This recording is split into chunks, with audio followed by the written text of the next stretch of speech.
بسم اللہ الرحمن الرحیم۔ حدیث نمبر 3155۔ حدثنا محمود بن غیلان حدثنا معاویۃ بن ہشام حدثنا سفیان عن الاعمش عن ابراہیم عن عبیدہ عن عبد اللہ قال علی رسول اللہ صلی اللہ علیہ وسلم اقرأ علیہ فقلت یا رسول اللہ اقرأ علیک وعلیک انزل قال انی احب ان اسمعه من غیری فقرأت سورة النساء حتى بلغت وجئنا بك على هؤلاء شهيدا قال فرأيت عینی النبی صلی اللہ علیہ وسلم تحملانی هذا الصح من حدیث ابی الاحوص حدثنا سوید بن نصر اخبرنا ابن المبارک سفیان عن الاعمش نحو حدیث معاویۃ بن ہشام۔ حضرت عبداللہ بن مسعود رضی اللہ عنہ سے روایت فرماتے ہیں مجھے نبی کریم صلی اللہ علیہ وسلم نے حکم دیا کہ میں آپ کے سامنے قرآن کی تلاوت کروں۔ میں نے عرض کیا حضور صلی اللہ علیہ وسلم آپ کے سامنے پڑھوں جبکہ آپ ہی پر تو نازل ہوا ہے قرآن؟ تو آپ نے فرمایا میں چاہتا ہوں کہ دوسرے آدمی سے سنو۔ تو اس سے معلوم ہوتا ہے کہ جس طرح قرآن کی تلاوت کرنا باعث ثواب ہے ایسے ہی سننا بھی باعث ثواب ہے۔ آپ نے فرمایا میں چاہتا ہوں کہ دوسرے آدمی سے سنو۔ فرماتے ہیں پھر میں نے سورہ نساء کی تلاوت شروع کی، سورہ نساء پڑھی یہاں تک کہ جب میں اس آیت پر پہنچا وجئنا بک علی ہؤلاء شہیدا، بس اس وقت کیسے ہوگا جب ہم ہر ایک امت سے گواہ کو لائیں گے اور ان سب پر آپ کو گواہ بنائیں گے۔ تو میں نے حضور اقدس صلی اللہ علیہ وسلم کی آنکھوں سے آنسو بہتے دیکھے۔ تلاوت کرتے کرتے جب میں اس آیت پر پہنچا اور جب اچانک حضور اکرم صلی اللہ علیہ وسلم کی طرف دیکھا تو کیا دیکھتا ہوں کہ آپ کی آنکھوں سے آنسو جاری ہیں۔ ابو احوص کی روایت سے یہ زیادہ صحیح ہے۔ سوید بن نصر نے بواسع بن مبارک اور سفیان اعمش رضی اللہ عنہ سے حضرت معاویہ بن ہشام کی حدیث کی مثل روایت کی ہے۔ حدیث نمبر 3156۔ مفتی صاحب یہ حضور اکرم صلی اللہ علیہ وسلم کی آنکھ سے جو آنسو جاری ہوئے، یہ جاری ہونے کا سبب اور ریزن کیا ہے، اس کا وجہ کیا ہے؟ اس کی وجہ یہ ہے کہ اللہ تعالیٰ نے آپ کو یہ جو اعزاز بخشا ہے، تو آپ اب جیسے مثال کے طور پر ایک شخص ہے، اس کو کسی چیز کی خوشخبری دی جا رہی ہے یا اس کو کوئی اعزاز مل رہا ہے، ایک قسم کی خوشی بھی محسوس ہوتی ہے، اور جب کوئی ذمہ داری عائد ہوتی ہے، کوئی ذمہ داری آتی ہے تو ایک قسم کی فکر بھی ہوتی ہے۔ تو حضور اکرم صلی اللہ علیہ وسلم کو اللہ تعالیٰ نے اتنا بڑا اعزاز عطا فرمایا کہ آپ کے گواہی دینے کے بعد وہ فائنل ہوگی وہ چیز، یعنی اللہ تعالیٰ اس کے بعد فیصلہ فرمائیں گے آپ کی گواہی کے بعد۔ تو اللہ تعالیٰ کی طرف سے آپ کو یہ جو انعام ملا ہے، یہ جو فضیلت بخشی گئی ہے، اعزاز بڑا عطا کیا جائے گا قیامت کے دن، اس پر آپ کی آنکھ سے آنسو جاری ہوئے۔ جیسا کہ کبھی محبت میں خوشی کے موقع پر بھی انسان کی آنکھ سے آنسو جاری ہوتے ہیں، جیسا کہ حضور اکرم صلی اللہ علیہ وسلم نے حضرت سیدنا ابوبکر صدیق رضی اللہ عنہ کو ہجرت کے موقع پر اپنی رفاقت کا شرف عطا فرمایا تو ان کی آنکھ سے آنسو جاری ہو گئے۔ تو حضرت عائشہ صدیقہ رضی اللہ عنہا فرماتی ہیں کہ جو خوشی کے موقع پر کبھی آنکھ سے آنسو رواں ہوتے ہیں، آنکھ سے آنسو بہتے ہیں، یہ سنتے تھے، لیکن آج ہم کو اندازہ ہو گیا کہ خوشی کی وجہ سے بھی کبھی انسان رو دیتا ہے، موقع ہوتا ہے خوشی کا لیکن وہاں پر آنکھ سے آنسو جاری ہوتے ہیں۔ یہ اللہ تعالیٰ کی طرف سے ایک خوشی کا موقع ہے سمجھیے، اور حضور اکرم صلی اللہ علیہ وسلم کے لیے بڑا اعزاز ہے کہ حضور اکرم صلی اللہ علیہ وسلم کو سب پر گواہ بنایا جائے گا اور آپ کی گواہی کے بعد فیصلہ کیا جائے گا۔ تو پھر اس کا مطلب یہ ہوا کہ اس میں امت کے لیے یہ تعلیم ہے حضور صلی اللہ علیہ وسلم کے اس عمل مبارک میں کہ جب حضور کی امت میں یعنی مسلمانوں کو جب کوئی پوسٹ یا کوئی عہدہ یا کوئی اعزاز یا کوئی مقام و مرتبہ یا منصب پر فائز کیا جائے یا مقرر کیا جائے تو اس کی خوشی میں آنسو بہانا یہ حبیب مکرم صلی اللہ علیہ وسلم کی سنت مبارکہ ہے۔ آنسو بہانا ہو تو یہاں پر دیکھیے یہ اللہ تعالیٰ کی طرف سے جو اعزاز آپ کو عطا کیا جا رہا ہے کہ پورے لوگوں کی ذمہ داری آپ پر عائد ہو رہی ہے، تو یہاں پر حضور اکرم صلی اللہ علیہ وسلم تواضعاً آپ کی آنکھ سے آنسو بہے کہ اللہ تعالیٰ نے مجھے اس کا اہل سمجھا، کیونکہ اللہ تعالیٰ کی عظمت اور شان کے مقابلے میں ظاہر بات ہے مخلوق کا مرتبہ کم ہے، اللہ کے بعد ہی ہے سب کا مرتبہ، اور حضور اکرم صلی اللہ علیہ وسلم کا مرتبہ بھی اللہ کے بعد ہے۔ ساری مخلوق میں حضور اکرم صلی اللہ علیہ وسلم انتہائی محترم، معظم اور مکرم ہیں، تمام انبیاء کے سردار ہیں، تو آپ یہاں پر عاجزی اور تواضع کا مظاہرہ فرما رہے ہیں کہ اللہ تعالیٰ نے مجھے تمام لوگوں پر گواہی دینے کے قابل سمجھا ہے، لائق سمجھا ہے۔ حضور اکرم صلی اللہ علیہ وسلم اس کے لائق ہیں بھی، لیکن آپ تواضعاً اور عاجزی اور انکساری کا مظاہرہ کیے اور اللہ تعالیٰ نے آپ کو یہ جو اعزاز عطا فرما اس پر خوشی کی وجہ سے آپ کی آنکھ سے آنسو بہے۔ حدیث نمبر 3156. یعنی خوشی کے موقع پر ہم خود سے رو رہے ہیں، اگر آنسو آ گئے تو اس میں حضور کی سنت کی پیروی ہو جائے گی. جی، خود سے رونے کا حکم نہیں دیا. خود سے رونے کا حکم نہیں ہے، چونکہ ہر چیز کا ایک موقع الگ ہوتا ہے. خوشی کے موقع پر رو رہے ہیں، رونے کے موقع پر ہنس رہے ہیں، یہ کوئی عقل مندی کی چیز نہیں ہے. لیکن بے اختیار جو آنسو جاری ہو جاتے ہیں، جیسے ایک شخص ہے، سمجھے مثال کے طور پر ایک غریب آدمی ہے، لیکن علمی صلاحیتوں اور قابلیتوں کی بنیاد پر ایک بہت بڑا اعزاز حاصل ہوا اس کو، تو اس کو کس قدر خوشی ہوں گی. ایسے موقع پر بھی کبھی انسان کی آنکھ سے آنسو جاری ہو جاتے ہیں. فرشتوں کو فخر تھا اور اپنے اوپر ناز تھا کہ ہم اللہ کی اطاعت و فرما برداری کرتے ہیں اور کبھی بھی ہم اللہ کی نافرمانی نہیں کرتے. خلافت کے ہم زیادہ حقدار ہیں، لیکن اللہ تعالیٰ نے عاجزی اور تواضع انکساری کی وجہ سے یہ شرف خلافت کا حضرت آدم علیہ السلام کو عطا فرمایا. حدیث نمبر 3156. حدثنا عبد بن حمید حدثنا عبد الرحمن بن سعد عن ابی جعفر الرازی عن عطاء بن سائب عن ابی عبد الرحمن السلمی عن علی بن ابی طالب قال صنع لنا عبد الرحمن بن عوف طعاما فدعانا وسقانا من الخمر فأخذت الخمر منا وحضرت الصلاة فقدموني فقرأت قل يا أيها الكافرون لا أعبد ما تعبدون ونحن نعبد ما تعبدون فأنزل الله يا أيها الذين آمنوا لا تقربوا الصلاة وأنتم سكارى حتى تعلموا ما تقولون. هذا حدیث حسن غریب صحیح. حضرت سیدنا علی بن ابی طالب کرم اللہ وجہہ فرماتے ہیں حضرت عبد الرحمن بن عوف رضی اللہ عنہ نے ہمارے لیے کھانا تیار کیا، ایک دعوت کا اہتمام کیا اور ہمیں دعوت دی، پھر ہمیں شراب پلائی. اس وقت شراب حرام نہیں تھی. یہ شراب حرام ہونے سے پہلے کا واقعہ ہے کہ عبد الرحمن بن عوف رضی اللہ عنہ نے دوستوں کے لیے ایک دعوت کا اہتمام کیا اور دعوت دے کر بلایا. دعوت میں شراب بھی پلائی، شراب ہم پر غالب آ گئی. یعنی شراب پینے کی وجہ سے، چونکہ ابھی حرام قرار نہیں دی گئی تھی، اس وقت کی بات ہے، تو نشہ آ گیا، شراب ہم پر غالب آ گئی. اتنے میں نماز کا وقت آ گیا. شرکائے مجلس نے مجھے آگے کر دیا. حضرت علی فرماتے ہیں کہ شرکائے مجلس نے مجھے نماز پڑھانے کے لیے آگے بڑھا دیا تو میں نے سورہ کافرون اس طرح پڑھی، قل یا ایھا الکافرون. اس کا ترجمہ ہے حضور اکرم صلی اللہ علیہ وسلم کو خطاب کر کے اللہ تعالیٰ فرماتا ہے کہ اے حبیب مکرم صلی اللہ علیہ وسلم آپ فرما دیجیے اے کافرو لا اعبد ما تعبدون، میں ان معبودان باطل کی عبادت نہیں کرتا جن کی تم عبادت کرتے ہو. اس کے بعد حضرت علی کیا پڑھے وَنَحْنُ نَعْبُدُ مَا تَعْبُدُونَ، اور ہم عبادت کرتے ہیں ان معبودوں کی جن کی تم عبادت کرتے ہو. تو شراب پینے کی وجہ سے، اب چونکہ شراب حرام قرار نہیں دی گئی تھی اس وقت تک، تو شراب پینے کی وجہ سے شراب غالب آنے سے اس طرح آپ کی زبان سے نکل گیا. اس پر اللہ تعالیٰ نے یہ آیت نازل فرمائی کہ لا تقربوا الصلاۃ وانتم سکارا، نماز کے قریب نہ جاؤ اس حال میں کہ تم حالت نشہ میں ہو، یہاں تک کہ تم جان لو کہ تم کیا کہہ رہے ہو. جب تک اس بات کی تمیز نہ آ جائے اس وقت تک پھر نماز شروع نہ کرو. یہ حدیث حسن غریب صحیح ہے. تمیز معنی فرق، تمیز کے معنی فرق. تو حالت نشہ میں نماز کے قریب جانا نہیں ہے. یہ شراب کی حرمت سے پہلے کا واقعہ ہے. اس کے بعد پھر جب شراب حرام قرار دی گئی تو صحابہ کرام نے اس سے مکمل اجتناب کیا، بچا. جیسا کہ احادیث شریفہ میں خود آتا ہے کہ شراب کی حرمت کا جب حکم نازل ہوا تو مدینے کی گلیوں میں شراب بہنے لگی. صحابہ نے پورے مٹکے، سب گھڑے، سب کے سب لڑکا دیے اور شراب بہا دی. حتیٰ کہ جن برتنوں میں شراب پی جاتی تھی، استعمال کی جاتی تھی، ان برتنوں کے استعمال سے بھی گریز کرنے لگے، پیچھے ہٹنے لگے. تو بعد میں پھر اجازت دی گئی کہ اچھی طرح برتنوں کو صاف کر لو، دھو کر استعمال کر سکتے ہو، اس کی اجازت دی گئی. حدیث نمبر 3157. اب یہ جو واقعہ ہے اس میں شراب پی کر صحابہ کرام نماز پڑھے، تو اس واقعے کے پس منظر کو بھی دیکھنا چاہیے کہ یہ کب کی بات ہے.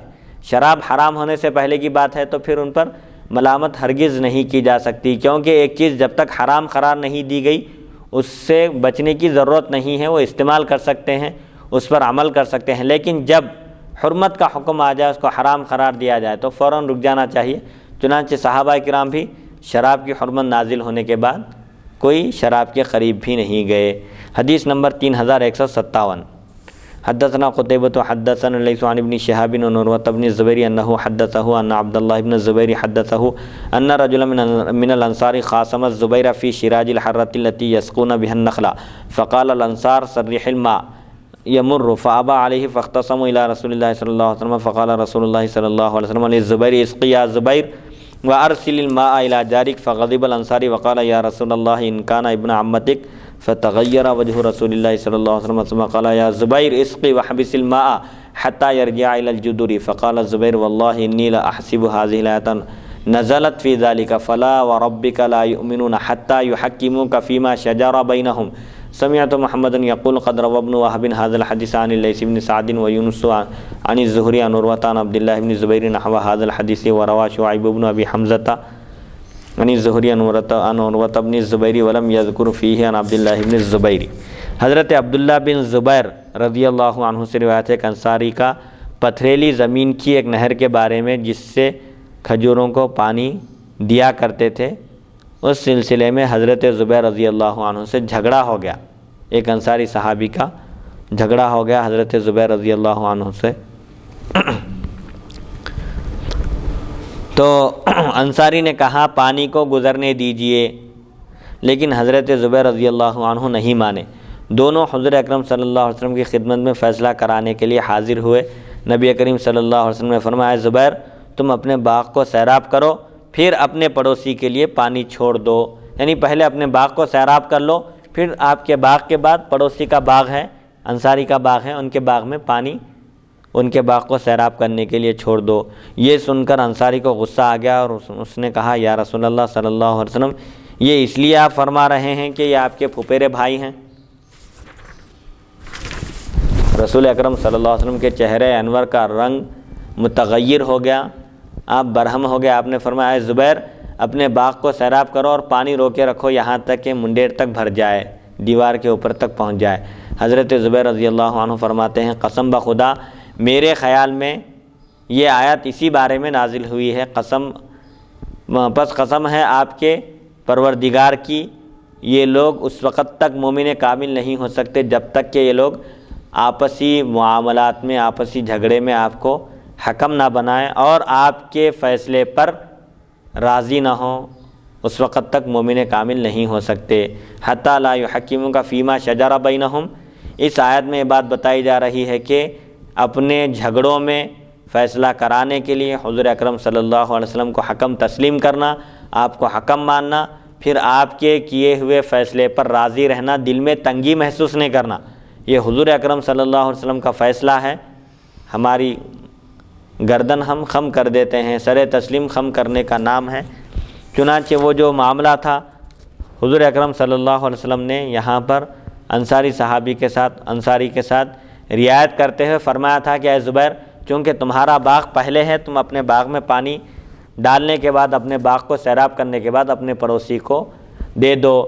لیکن جب وہ پڑوسی یہ کہنے لگے انصاری کے یہ آپ کے پھوپھی زاد بھائی ہیں اسی لیے آپ ان کے ساتھ رعایت کر رہے ہیں، نعوذ باللہ من ذالک، اس طرح کہنے سے حضور برہم ہو گئے اور فرمایا کہ یہ ہم ان کے ساتھ نرمی کر رہے تھے، مہربانی کر رہے تھے، اب عدل چاہتے ہیں تو عدل کا تقاضا یہ ہے کہ ان کو پانی ہی نہ دیا جائے، کیونکہ یہ ان کے اپنے باغ کا پانی تھا، ان کو اختیار ہے، چاہے تو دے چاہے تو نہ دے، پھر بھی رعایت کر کے نرمی کر کے دے رہے تھے، تو اس پر وہ یہ کہہ رہے تھے۔ تو بہرحال اس آیت سے معلوم ہوتا ہے کہ جو حضور اکرم صلی اللہ علیہ وسلم کو حکم نہ مانے، آپ کے فیصلے پر راضی نہ ہو اور آپ کے کیے ہوئے فیصلے پر دل میں تنگی محسوس کرے، وہ مومن ہو ہی نہیں سکتا۔ مومن تو وہ ہے جو حضور اکرم صلی اللہ علیہ وسلم کے فیصلے کے آگے اپنی گردن جھکا دے۔ اور اس سلسلے میں ایک واقعہ وہ بھی بیان کیا جاتا ہے، غالباً آگے آئے گا وہ واقعہ، کہ حضرت عمر رضی اللہ عنہ کے پاس آنے سے پہلے ایک منافق کا اور ایک یہودی کا جھگڑا چل رہا تھا۔ ان دونوں نے اپنے مقدمے کو حضور اکرم صلی اللہ علیہ وسلم کی خدمت اقدس میں پیش کیا، تو حضور اکرم صلی اللہ علیہ وسلم چونکہ حق کا فیصلہ فرمانے والے ہیں، حق کے ساتھ فیصلہ فرمانے والے ہیں، آپ نے منافق یہ سمجھا کہ حضور اکرم صلی اللہ علیہ وسلم مجھے مسلمان سمجھ کر، میں مسلمان ہونے کی وجہ سے حضور اکرم صلی اللہ علیہ وسلم میرے حق میں فیصلہ کریں گے، اس لیے حضور اکرم صلی اللہ علیہ وسلم کی خدمت میں حاضر ہوئے۔ اور یہودی یہ سمجھ کر حاضر ہوا کہ یہ نبی برحق ہیں، یقیناً یہ طرفداری کیے بغیر، جانبداری کیے بغیر حق والے کے حق میں فیصلہ کریں گے، جس کا حق ہے اس کے حق میں فیصلہ کریں گے۔ چنانچہ یہودی اور منافق یہ فیصلہ لے کر حضور اکرم صلی اللہ علیہ وسلم کی خدمت اقدس میں حاضر ہوئے۔ حضور اکرم صلی اللہ علیہ وسلم نے شواہد کی بنیاد پر دلائل کی بنیاد پر، گواہوں کی بنیاد پر یہودی کے حق میں آپ نے فیصلہ کر دیا، تو منافق نے اپنے دل میں تنگی محسوس کی، اس فیصلے پر خوش ہونے کے بجائے اس نے دل ہی دل میں برہمی اور ناراضگی کا اظہار کیا، اور دل میں سوچا کہ حضرت عمر رضی اللہ عنہ یہودیوں سے، نصارہ سے سخت نفرت کرتے ہیں، اور میں مسلمان ہونے کی حیثیت سے حضرت عمر رضی اللہ عنہ میرے حق میں فیصلہ کریں گے۔ یہ کہہ کر اس نے یہودی سے کہا کہ چلو ہم اپنے مقدمے کا فیصلہ حضرت عمر سے کراتے ہیں۔ تو یہودی نے کہا کہ تمہارے نبی نے تو فیصلہ کر دیا ہے میرے حق میں، ٹھیک ہے چلو اگر تم نہیں مانتے تو میں حضرت عمر کے پاس بھی چلنے کے لیے تیار ہوں۔ یہ کہہ کر وہ یہودی اور منافق حضرت عمر رضی اللہ عنہ کے پاس گئے اور اپنا مقدمہ پیش کیے۔ تو یہودی نے کہا کہ ہم آپ کے پاس آنے سے پہلے آپ کے نبی کے پاس گئے تھے اور انہوں نے میرے حق میں فیصلہ کر دیا ہے، لیکن یہ شخص نہیں مانتا۔ تو حضرت عمر رضی اللہ عنہ نے فرمایا اچھا حضور نے فیصلہ فرما دیا ہے، اس کے باوجود یہاں آئے ہیں۔ یہ کہہ کر آپ اندر گئے اور تلوار لا کر اس منافق کی گردن اڑا دی، آپ نے سر قلم کر دیا اور فرمایا کہ جو نبی کے فیصلے پر راضی نہیں اس کو دنیا میں جینے کا بھی حق نہیں ہے، وہ مومن ہو ہی نہیں سکتا۔ جب حضرت عمر رضی اللہ عنہ نے ایک منافق کا سر قلم کر دیا، اس کو ختم کر دیا، تو منافقوں نے مدینے میں بات مشہور کر دی کہ عمر رضی اللہ عنہ نے ایک مسلمان کو قتل کر دیا ہے، اور محمد صلی اللہ علیہ وسلم اپنے اصحاب کو حکم دیتے ہیں کہ وہ مسلمانوں کو قتل کریں، نعوذ باللہ من ذالک۔ تو جب یہ بات گشت کر رہی تھی، مدینے میں یہ افواہ پھیل رہی تھی، منافقین اس کو شہ دے رہے تھے، تو اس وقت یہ آیت نازل ہوئی اور حضرت عمر رضی اللہ عنہ کی تائید کی گئی کہ انہوں نے کسی مسلمان کو قتل نہیں کیا۔ حضور اکرم صلی اللہ علیہ وسلم کی خدمت میں جب یہ مقدمہ پیش کیا گیا، حضرت عمر سے آپ نے پوچھا کہ اے عمر تم نے قتل کیوں کیا؟ تو حضرت عمر نے عرض کیا کہ جو آپ کے فیصلے پر راضی نہیں ہے اس کا یہی فیصلہ ہے۔ تو اور یہ بھی عرض کیے کہ جو فیصلے کو نہیں مانے حضور کے وہ مسلمان ہو ہی نہیں سکتا، اور میں نے کسی مسلمان کو قتل نہیں کیا۔ چنانچہ آپ کی تائید میں آیت نازل ہوئی، قسم ہے آپ کے پروردگار کی، اللہ تعالیٰ پر فلا و ربکم نے فرماتا ہے، حضور اکرم صلی اللہ علیہ وسلم کی طرف نسبت کرتا ہے کہ آپ کے رب کی قسم، حالانکہ اللہ تعالیٰ تمام مخلوق کا رب ہے، لیکن نسبت حضور کی طرف کر رہا ہے حضور کی عظمت اور شان بتانے کے لیے۔ بندے تو سب ہیں اللہ کے، لیکن حضور کے جیسا بندہ کوئی نہیں ہے۔ سبحان اللہ سبحان اللہ۔ تو حضور اکرم صلی اللہ علیہ وسلم نے حضرت عمر رضی اللہ عنہ کی تائید فرمائی، اور اللہ تعالیٰ نے بھی قرآن کی آیت نازل فرمائی کہ آپ کے رب کی قسم وہ لوگ مومن کامل ہو ہی نہیں سکتے، مومن ہو ہی نہیں سکتے جو آپ کو اپنے مقدمات میں حکم نہ بنائیں، حاکم نہ بنائیں، جج نہ بنائیں، اور پھر جج بنانے کے علاوہ آپ کے فیصلے پر راضی رہنا اور سر تسلیم خم کرنا ضروری ہے۔ دل میں کسی قسم کی تنگی بھی محسوس نہیں کرنا چاہیے۔ حضور کا فیصلہ ہے، حق پر مبنی ہے، وہ چاہے میرے خلاف ہی کیوں نہ جائے۔ یہ ہے اصل ایمان، یہ ہے کمال ایمان۔ لیکن مفتی صاحب وہ تو منافق تھا، جی، اس کو حضرت عمر فاروق رضی اللہ عنہ نے قتل کیا، جی، لیکن جو مسلمان منافق نہیں ہے لیکن مسلمان ہے، کلمہ پڑھنے والا ہے، نماز پڑھنے والا ہے، اس کی آبا و اجداد سے مسلمان ہوتے ہوئے یہ شخص جو ہے یعنی اس کی نسلاً بعد نسل سے یہ مسلمان ہے، جی، لیکن یہ حضور کی شان میں ایسا بے ادبی کرے، گستاخی کرے، تو کیا یہ کافر ہو جائے گا؟ پھر یہ شخص بھی جو ہے واجب القتل ٹھہرایا جائے گا کہ شریعت میں اس کا بھی قتل کیا جائے گا اگر اسلامی حکومت ہو؟ جی، گستاخ رسول واجب القتل ہے، وہ گستاخی کرنے کی وجہ سے کافر ہو جاتا ہے۔ حضور اکرم صلی اللہ علیہ وسلم کی شان میں ادنا گستاخی بھی کفر ہے، حتیٰ کہ امام مالک رحمۃ اللہ علیہ نے یہاں تک لکھا ہے کہ اگر کوئی حضور اکرم صلی اللہ علیہ وسلم کی چادر مبارک کو یہ کہے کہ یہ میلی ہے تو وہ بھی کافر ہو جاتا ہے۔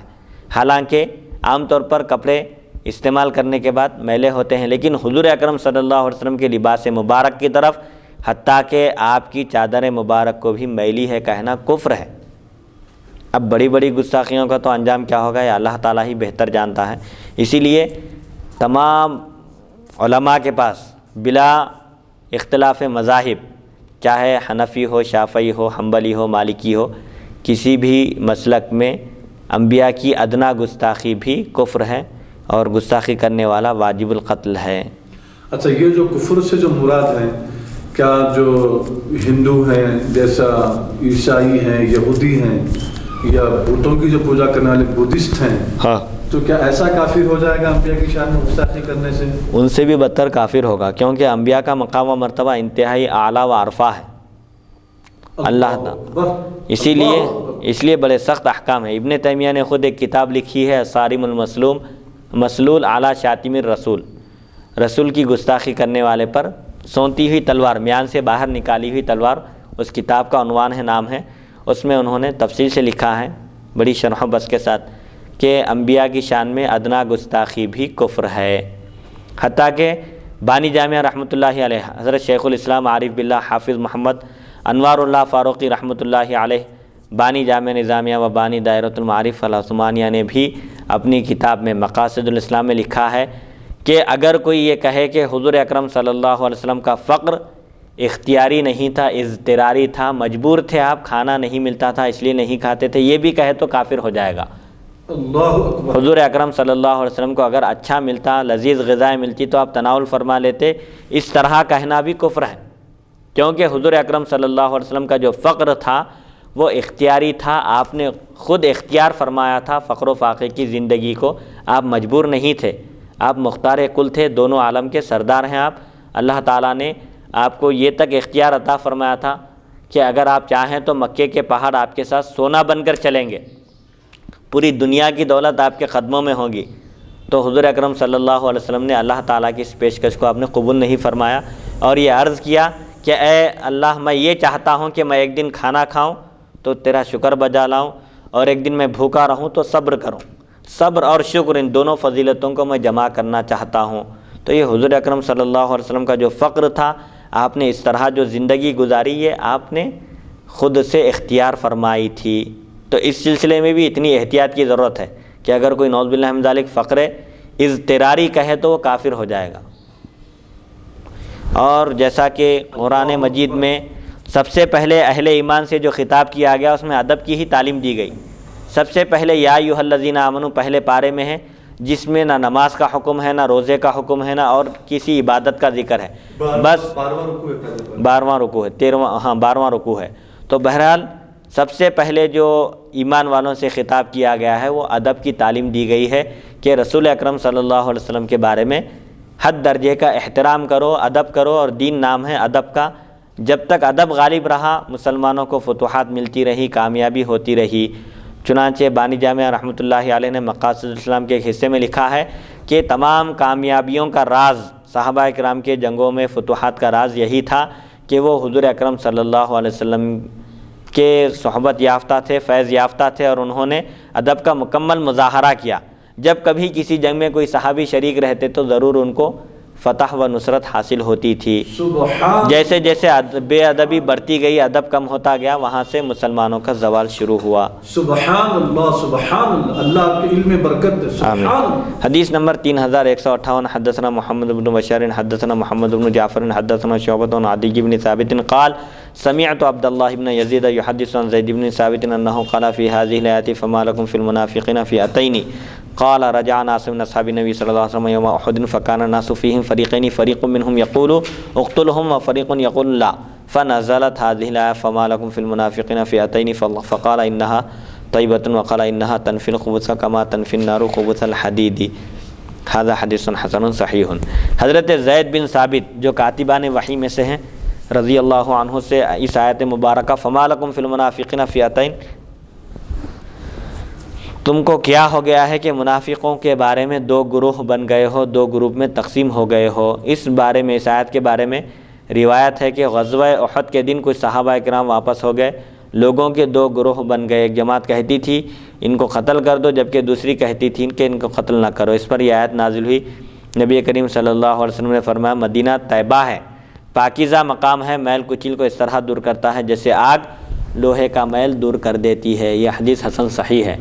جنگ احد کے موقع پر رئیس المنافقین ابن ابی نے اپنے 300 ساتھیوں کو لے کر صحابہ کرام سے علیحدگی اختیار کر لی تھی۔ درمیانی راستے سے ہی وہ اپنے 300 ساتھیوں کو لے کر الگ ہو گیا تھا، فرار ہو گیا تھا۔ تو صحابہ کرام میں دو گروپ بن گئے اس میں کہ ان کا کیا کرنا چاہیے، جو میدان جنگ میں پہنچنے سے پہلے ہی الگ ہو گئے ہیں، تو بعض صحابہ کرام نے فرمایا کہ ان کی سزا قتل ہونی چاہیے، اور بعض نے کہا کہ ان کو قتل نہیں کرنا چاہیے۔ جب اس طرح کا اختلاف ہوا تو یہ آیت نازل ہوئی کہ تم کو کیا ہو گیا ہے کہ منافقوں کے بارے میں دو گروپ میں منقسم ہو گئے ہو۔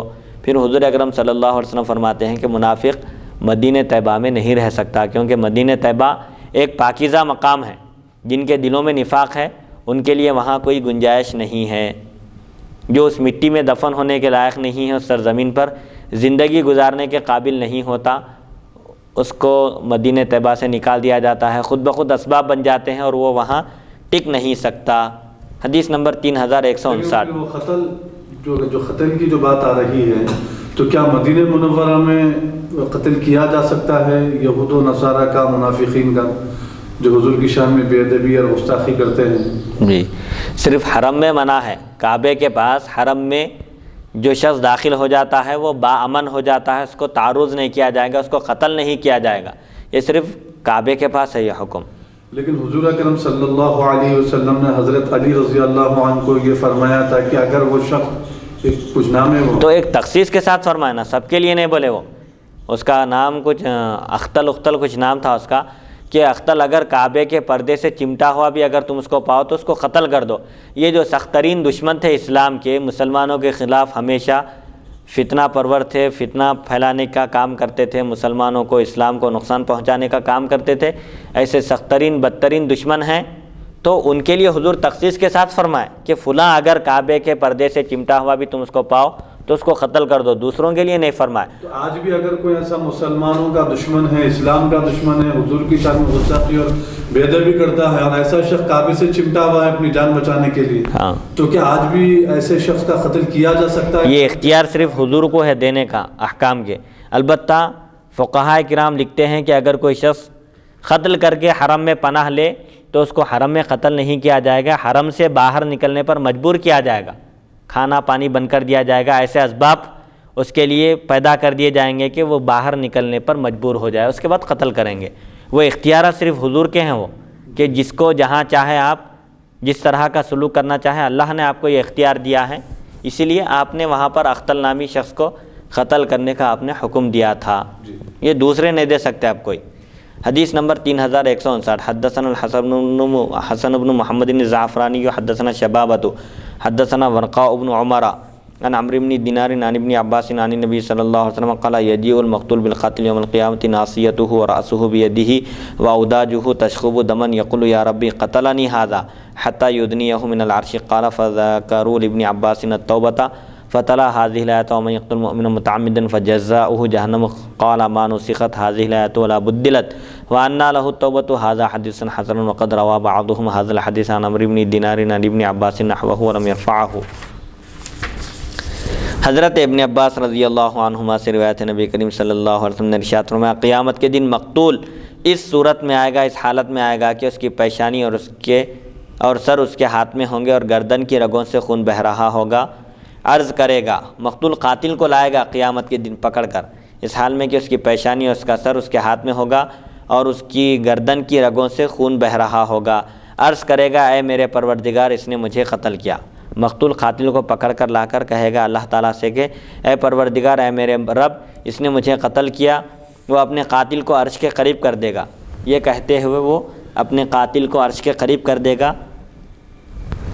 عمرو بن دینار فرماتے ہیں لوگوں نے حضرت ابن عباس رضی اللہ عنہما سے توبہ کا ذکر کیا تو آپ نے یہ آیت پڑھی وَمَن يَقْتُلْ مُؤْمِنًا مُتَعَمِّدًا، کہ جو کوئی کسی مومن کو عمدن جان بوجھ کر قتل کرے، قصدن ارادتاً قتل کرے تو اس کا بدلہ جہنم ہے۔